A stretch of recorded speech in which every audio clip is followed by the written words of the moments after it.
Oregon's freaking good, guys. Like they're really, really good. And I think that the difference is, and this is what people I think down in your area would probably maybe not realize, but appreciate, is the fact that Dan has built them to mirror what those teams in your all conference do. And that is big physical defensive tackles that can rotate through, stop the run, edge rushers that produce a hard edge. They're big and they're physical and they're long, hybrid style linebackers and safeties that can all run. They're tough, they're hard nosed, and then on the offensive side, they've got a really good offensive line that handled Utah. Utah's the best defense in the Pac-12 for the last 3 years, and they are that because of their defensive line. They're littered with 300-pounders up front. Here's Utah's interior right here on my board. 295, 310, 300, 310, 330. Oregon just handled them like it was no big deal. They've got the best back maybe in the country in Bucky Irving, certainly in the Pac-12. They've got playmakers on the outside. Troy Franklin is the least talked about great wide receiver in America. And Bo Nix is playing as well as he's ever played before, as efficient as anybody in the country. He can do it with his legs, makes great decisions. He's accurate. Oregon's going to win the Pac-12, and I think they're going to the playoff. And they're dangerous because they are built the correct way. Dan has built them in the image of Georgia, in the image of Alabama. And I think that's the difference from what Oregon has been, let's say, for the last 20 years, which is a really good competitive program, but one that once it got to that level struggled with the physicality of Ohio State or Auburn or, those teams in the biggest matchups on the biggest stage. That they weren't ready from a blueprint perspective.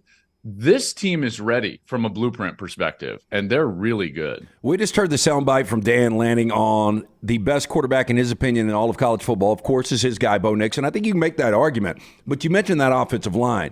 To go on the road to Rice-Eccles, and Utah did not have one sack. I just said if you gave Caleb Williams that offensive line, he was running for his life against Cal. I mean, how good would Caleb Williams be with Oregon's offensive line? Yeah, this is where it's like, Bo's playing the best of anybody in the country, but it's another thing to say he's the best quarterback in the country. Not to disagree with Lanning, and I know that that's a technicality. I think we all know that Caleb's more talented. Drake May is more talented than a Bo Nix, but Bo is playing as well as anybody in the country. That's certainly the case, and part of that is the offensive line. He's only taken 4 sacks this year. He only took 5 last year. That's 9 sacks in basically 2.5 seasons. That was a good Saturday for you. You ain't, bro. Hey, you ain't lying. My biggest asset as a player was I was stupid enough to be like the clown with sand in the bottom, where it's just like you could hit me as hard as you could, and I would just come right back for more, just a moron. I mean, that's Shedeur right now, but I mean, how good would Shedeur be with this offensive line? Oh, 100%, 100%. And to your point, and this is a rebuilt offensive line. This is not like an offensive line that they all played together last year and then now it's an extension of last year. It was a rebuilt offensive line. They got the very good, probably the best lineman in the transfer portal. It's their right tackle, Johnny Cornelius, the kid from Rhode Island.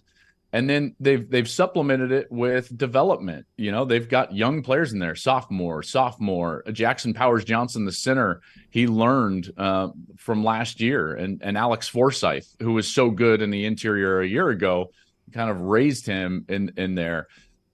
Yes, the offensive line is really good. They can run it, but I would say that in my estimation, protection is at least 50% quarterback play and decision-making. Part of the reason, now maybe not in Shedeur's case, when it's basically like he's not playing with an offensive line, but Bo makes great decisions really quickly, and that system gets the ball out of his hands really quickly. And Oregon's really good, guys. I thought, I was as impressed with them as I was anybody, and I said on my podcast they're in the top 2 of teams I've covered this year. Them and Michigan are the 2 best teams I've covered this year. I've covered Ohio State. Ohio State is very good, but this Oregon team is different. And you're right about the Washington game because they outplayed Washington that day. You look at, for instance, guys, we I think that we fail to realize, like, they outgained Washington in that game by over 100 yards. You kicked the field goal right before half, and this is the only decision that he and I talked about that he wanted back, was the one before half. He should have taken the points. He was fine with the 4th and 3 to end the game, and candidly, I am too. What they all lament, including Will Stein, the offensive coordinator, is the play call on the 4th and 3 at the end. See, it's one thing to go for it. It's another thing to call the correct play and then execute the correct concept. Will knows that. He's really a young offensive coordinator and a good offensive coordinator. You don't roll Bo Nix to the left and cut off 3/4 of the field. He's a senior. He's not even a senior. He's like an 87-year veteran. And so you give him the full field, right? Like, he's started 55 games now. He's the most experienced player in the history of this position in our sport. You give him a full field read, including the ability to run with his legs. And if they would have done that, maybe they win that game.